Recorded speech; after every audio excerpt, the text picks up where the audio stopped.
serious about credit. We are not serious about credit. The world is serious about credit. Can I tell you very briefly how serious they are?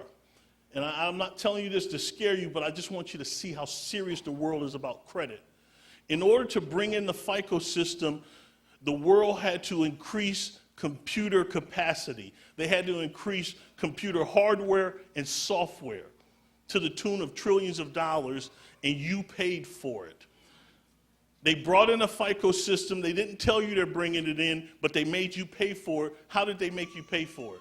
What did they tell you was happening around the year 2000?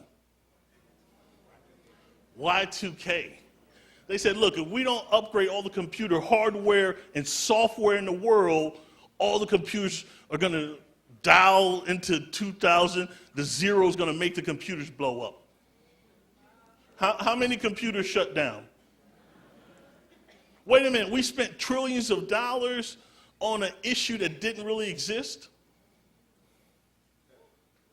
Let me tell you how serious it got.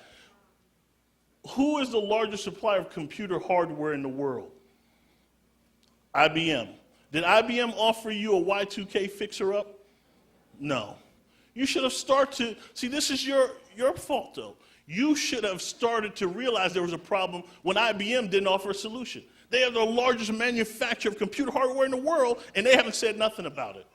Who's the largest supplier of software in the world? Microsoft. Did Bill Gates, you know he liked money, did he offer a Y2K Windows debugger fixer-upper? No. He would have made billions. In fact, let me tell you this. Bill Gates is a Christian. He's a serious Christian. Bill Gates said this. He said, I don't like the FICO system. I understand what you're going to do with the system, and I'm going to tell people that you're bringing in the FICO system, that Y2K is a sham, and you're really bringing in the FICO system.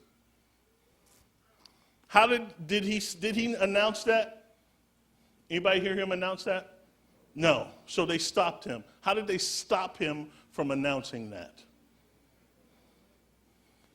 What happened around the year 2000 to Bill Gates? Y'all remember this? The Justice Department said what about him? You're a monopoly. You're too big. You're too powerful. You're evil. We're going to shut you down. We're going to break Microsoft up into small pieces. That's what they said. If you don't shut up, we're going to break you up. So as soon as Y2K happened, the year 2000, the FICO system came in, what happened to Microsoft? Did they get fined? Broken up? No, they just wanted to shut him up. Microsoft bigger now than they ever was. Anybody talking about monopoly? No. They just wanted to make sure this credit system got into place. That's how serious it is. And that's why I take my job very seriously. I have an hour to try to deprogram you with what they have done is spent billions and years and hours worth trying to program you for self-destruction. I got about an hour to deprogram you. So some of what I'm going to say might seem shocking, and I'm going to throw it right in your face and beat you up with it. But understand it's not malicious. I'm trying to help.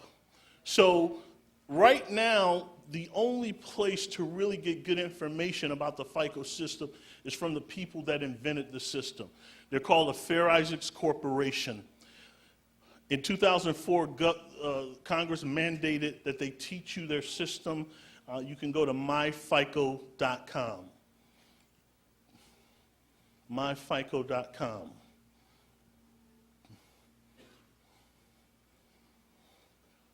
Now, we're also launching a website to help you through that. It's called 990club.com. It should be launched as of today. But myfico.com is the first place you have to start when you're serious about your credit.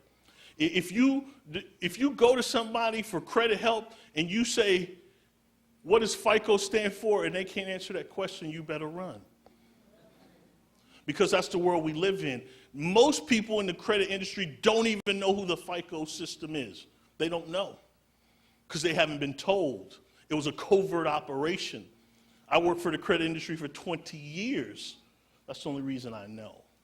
Part of my job was helping them introduce the system. But I decided to retire when I saw where they were going with it. This is a system that's designed to enslave you.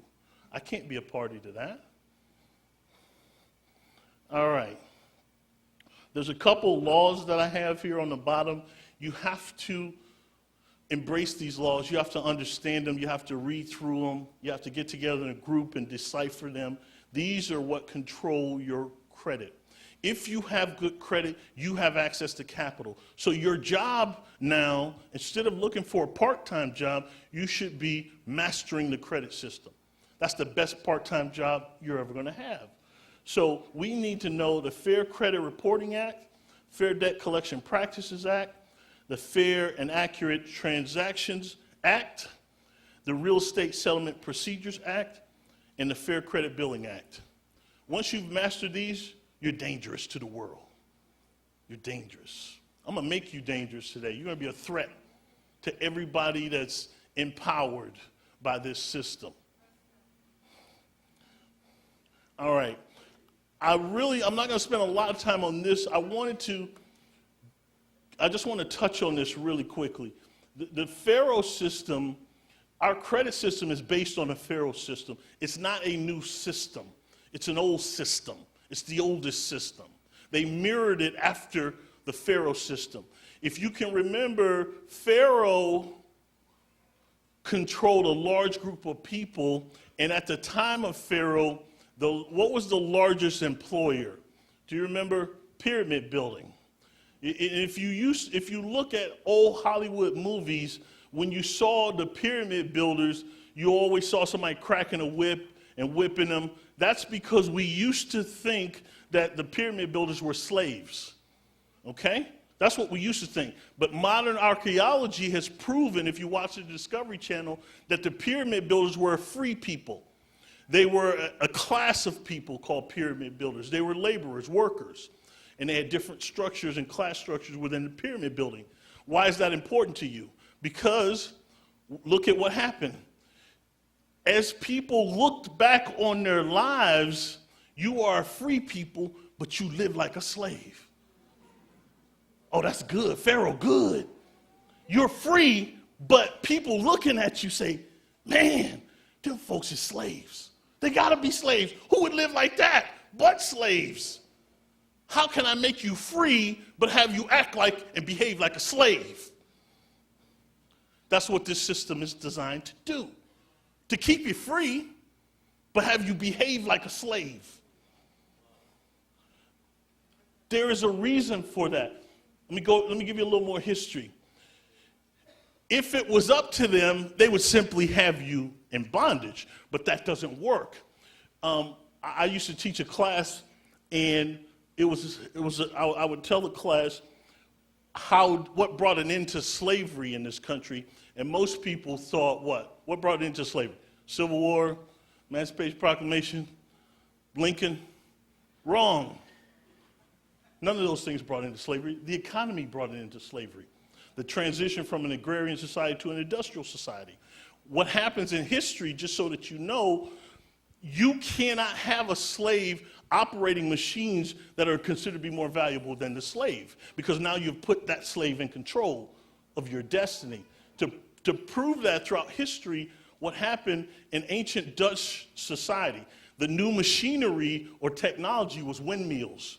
So they had all the Dutch slaves working on the windmills, and when the Dutch slaves got fed up or depressed or tired, they took their shoes off and threw it in the machine, and it shut down the machines. It destroyed the machines. What were their shoes called? Sabots. That's where you get the word sabotage. That's why they can't have you in shackles. A more recent example of that. Hitler was a genius. I'm going to tell y'all something. Now, history is written by the winners, but Hitler was a genius. Hitler was positioned to take over the world. He invented something called a U-2 rocket. It was the world's first intercontinental ballistic missile. He could shoot